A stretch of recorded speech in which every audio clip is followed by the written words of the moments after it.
বাহ, first class. এক কাজ করো, এইটা তুমি সোশ্যাল মিডিয়ায় পোস্ট করো।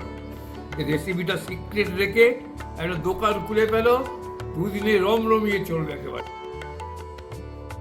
কি এবার জামাই তো বললো সকালবেলা লুচি টুচি খাবে না। জামাই ষষ্ঠী বলে কথা, এই একটু খাবার আনিয়েছি।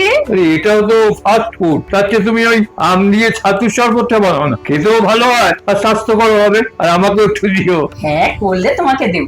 আম কেটে রেখে শুকনো লঙ্কা, গোলমরিচ, জিরা, মৌরি, হিং, বিট নুন ভেজে গুঁড়ো করে নেবেন। আমার তৈরি কড়াই আছে, প্রয়োজন মতো বড় পাত্রে মেখে বরফ জল নিয়ে নেবেন। এখন আমি ছাতু দিয়ে দেব। প্রতি গ্লাসের জন্য 2.5 টেবিল চামচ করে ছাতু, ব্লেন্ড করা আম, ভাজা মশলা, থেতো করা পুদিনা পাতা দিয়ে ডালের কাটা দিয়ে একসাথে খুব ভালো করে মিশিয়ে নেবেন। লবণ আর লেবু মিশিয়ে একবার টেস্ট করে নেবেন, প্রাণটা জুড়িয়ে যাবে, এত ভালো লাগে খেতে।